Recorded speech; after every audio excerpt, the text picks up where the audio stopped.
One day, my husband, Robert, came home with his ex-girlfriend and her child. Heads up, if you leave me, the three of us could live happily ever after. Even Mom would get to hold a grandchild. My husband pressured me to divorce him, so I agreed. Why? Because I have an ace up my sleeve that he knows nothing about. I can't help but look forward to the look on his face when he finds out. The anticipation is just too thrilling. My name is Amelia. I'm 35 years old. I've been married to Robert, who is 5 years my junior, for 3 years now. We don't have any kids yet. After a while into our marriage, my mother-in-law became pretty pushy and wanted a grandchild. Amelia, you've been married for 3 years, right? When will I see a grandkid? How much longer do you want to keep me waiting? Lately, she's been rushing me with a phone call every other day asking if a grandchild is on the way yet. I couldn't take it anymore, and I talked to Robert about it. Robert, I got another call from your mom today. It's becoming so frequent, it's making me feel down every time the phone rings. Don't worry about it. We agreed to have kids at our own pace. Robert reassures me, but I still feel uneasy. We're not on bad terms as a couple, so it's not impossible for us to have a child. Could it be that one of us has fertility issues? Just when I started thinking about that, my mother-in-law suggested we should get a fertility test. Hey, Robert, your mom suggested we get a fertility test today. I think I want to take it. There's no need. We'll have a baby when it's time. Then you go ahead and tell her that. I couldn't help but raise my voice at Robert. He doesn't seem worried about not having a child. And when it comes to his mom, he doesn't seem worried about not having a child. And when it comes to his mom, he thinks it's best to ignore her. It's me who's left feeling miserable.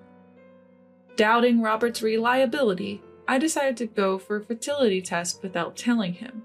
If the issue is with me, I want to tackle it sooner rather than later. Plus, I'm older than Robert, so the pressure is really on. To cut to the chase, my test results were fine, so maybe the issue is on Robert's end. So, Robert, about that fertility test we talked about the other day? When I bring it up, Robert doesn't even try to hide his irritation. Really? This again? Haven't I told you I'm sick of hearing baby, baby? Makes me not even want to try for a kid. Let's drop it, okay? Robert shuts down, not willing to hear me out. All I wanted to do was share the test results. Why is he so angry? I don't want this tension hanging over our relationship. Ultimately, I decided to keep the test results from Robert. Ignoring my feelings, my mother-in-law calls. Amelia, what's happening with having kids? I hate to say it, but at your age, your window is closing fast. Could it be your age that's the problem? I wanted to say I'm not the issue, but that would mean indirectly pointing the finger at Robert. That would surely get back to him. So I hold my tongue, enduring her remarks. Even Robert knows I'm looking forward to grandchildren, so why did he marry an older woman who can't have kids? My mother-in-law, convinced I'm the problem, won't stop nagging. Her complaints are now seeping into Robert as well. Robert, can you please tell your mother to stop talking about babies? It hurts to be talked about like that when I want kids too. Not only has mother-in-law been bad-mouthing me, but now even Robert is starting to blame me. Well, Mom has a point. My friends were saying at the reunion that it's harder to have kids with an older wife. Robert now firmly believes I'm the issue, swayed not just by his mom, but also old classmates. At this point, there's no way I can ask him to get tested. Eventually, every time he goes to his parents' house, he starts ridiculing me alongside mother-in-law. Today, once again, mother-in-law speaks loudly enough for me to hear.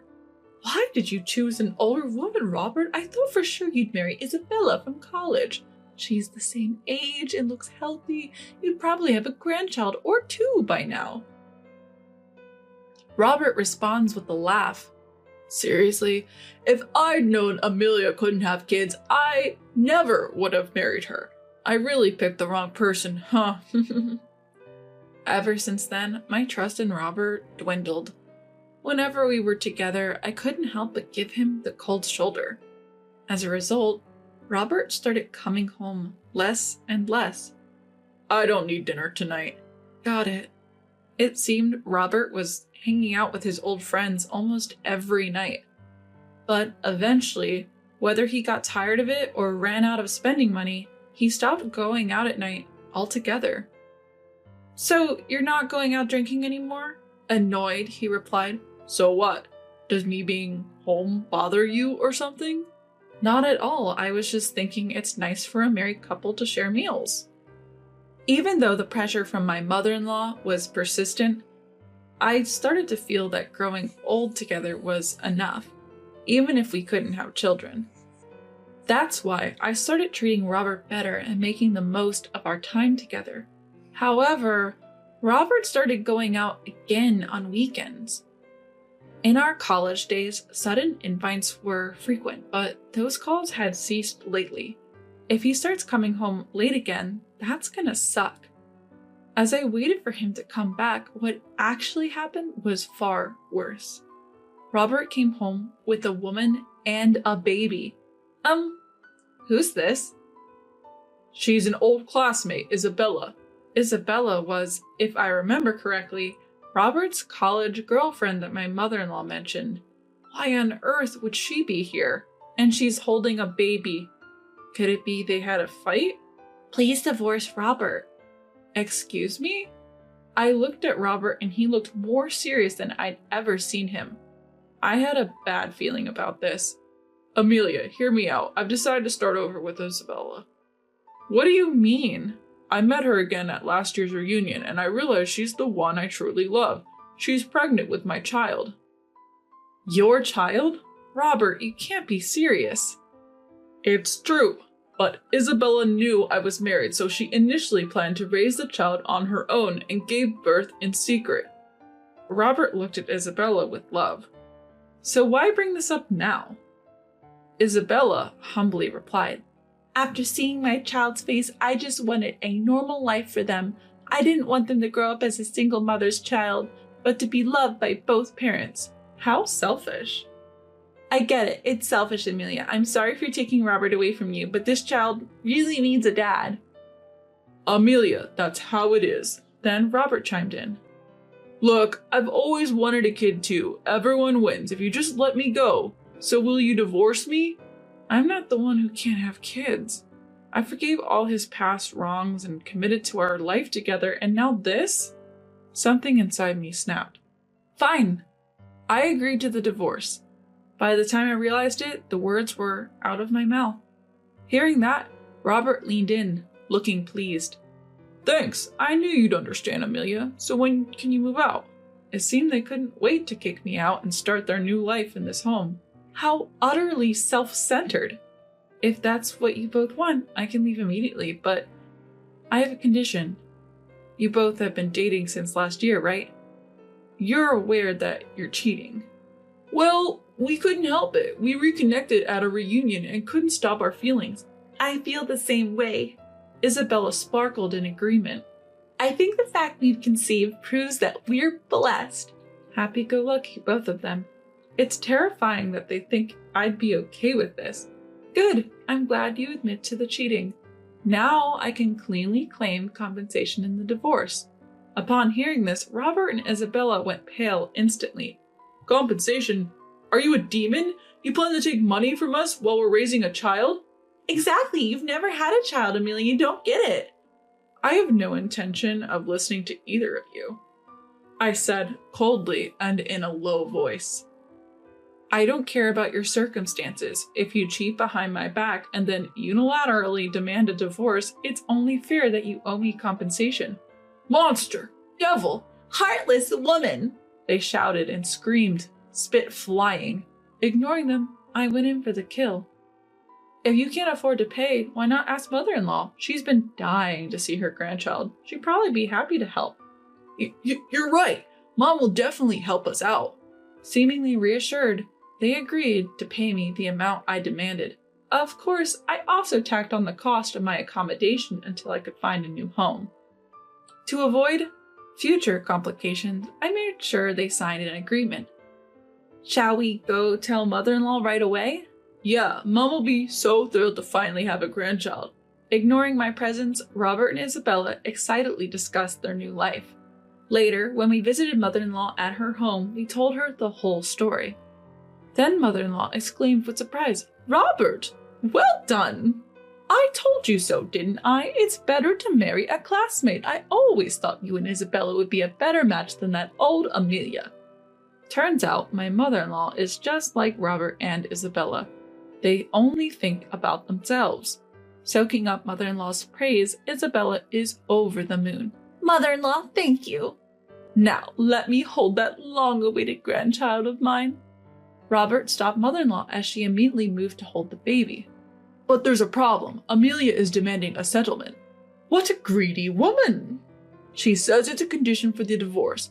Isabella and I want to be together as soon as possible and let you hold your grandchild, Mom. Robert, you're such a kind son. I'm proud of you. But we're going to need money for raising the kid. We can't make ends meet if we pay the settlement." Mother-in-law then smiled warmly at them. "If that's the case, leave it to me. I've saved up some money for my grandchild. Use that to pay off the settlement." "Thank you, Mom." "Thank you, mother-in-law. Now let me hold the baby. Oh, how adorable. Those eyes are just like Robert's when he was a baby." To an outsider, they look like 3 happy generations of a family, blissfully unaware that it was all a facade. "Here's the amount for the settlement. Oh, and let me give you this as well." When I showed the document, mother-in-law instantly frowned. "What's this?" "These are the results of my fertility test. I thought you all should know the truth." I showed everyone the test results. "No problems, then why haven't you had children yet?" Smiling widely, I answered mother-in-law's astonishment. "Could it be because the issue was with Robert?" "What are you talking about? He clearly can have kids, right, Isabella?" Yes?" Isabella was visibly flustered. For the clueless people, I gave another hint. "When did Robert reunite with Isabella at the reunion?" It was last year, so about 6 months ago." Mother-in-law pulled out an invitation postcard from the drawer. "Yes, indeed, 6 months ago. Wait, it seems mother-in-law finally caught on. Hold on, you guys met again at the reunion, right?" "Yeah, it was the first time we had reunion in like 10 years or more. "And yet Isabella has already given birth? The timing doesn't add up." Sensing that she's been caught by her mother-in-law, Isabella starts making excuses. "Oh, well, this baby was born much earlier than his due date." "How many months old did you say he is?" To mother-in-law's question, Robert proudly responds, "He's just 1 month old. He's going to get cuter and cuter." Then mother-in-law says with a stern face, "So that means he was in Isabella's belly for less than 5 months?" "What? Isn't that how pregnancy works?" "Don't be ridiculous. Pregnancy lasts 40 weeks, which is basically 10 months. A baby being in the womb for only 5 months doesn't make sense." Mother-in-law, filled with anger, confronts Isabella. "What is going on here, Isabella?" Realizing she can't talk her way out of this, Isabella finally comes clean. "Fine, the truth is the baby isn't Robert's, but at this point, who cares? He's a cute baby. Doesn't that count for something?" Hearing this, mother-in-law shouts at Isabella, "Don't joke around. What I want is Robert's child, my own flesh and blood. I will never accept a child from some stranger." Robert seems to finally grasp the situation. "Isabella, you lied to me? You said we were soulmates, that God gave us this baby." Enough of this. I'll tell you the real story." Isabella starts to speak her mind. "This child is from my ex-boyfriend, the one after Robert, but he was a terrible man and disappeared as soon as he found out I was pregnant. That's why I was looking for a new dad for him at our reunion." "You're kidding." "And you, Robert, fell right into my trap. I thought I was lucky, but who knew you'd be infertile and make things this complicated?" Annoyed, Isabella stands up, holding her baby, ready to leave. I should have picked a different guy. Alimony sounds complicated, and you've got an annoying mother-in-law. I'll find another man to be this child's father. Wait, where do you think you're going? I won't let Isabella go scot-free. Isabella taunts back at me as I hold her back. What? If I break up with Robert, then I'm not involved anymore, right? Just go on with your life, or maybe you two should just reconcile quickly. It's too late for that. Because of you, I have no intention of reconciling with Robert. You stole another woman's husband. You'll have to pay the price. The price? I thought Robert's loving, kind mother would cover the alimony. Do you want more money or something? Just as expected, my mother-in-law immediately rejected the idea. No way! Why would I pay any compensation? That child isn't even my grandchild. Even Robert and Isabella started to panic. Mom, you said earlier you'd help us. Yeah, Auntie, you said you had savings. My savings are for my grandchildren, not some random kid. You two better figure this out yourselves. I can't afford to pay $10,000 or $30,000. Too bad. I've got a signed agreement. Then Robert tried to sweet talk me. Look, Amelia, we've been doing just fine without kids. Can't we just start over? I already told you, I have no intention of starting over with you. If you fail to pay, I'll take legal action. You can't be serious. We've been doing well so far. Who ruined that? You did. Before I knew it, I was yelling at Robert. I thought even if we couldn't have kids, we'd still be happy together. But you listened to your mom, cheat on me, and the kid isn't even yours? You're pathetic. Then can't we just be happy from now on? Shut up! I will never get back together with you. Go live your life with your dear mother. You and I are now strangers. Amelia, you can't be serious. Ignoring his pleas, I left Robert's family home. I'll never come back here. I quickly packed up my things and moved out. Robert doesn't know where I'm going, so I'll never have to see his face again. Soon enough, I started a new life in a rented apartment.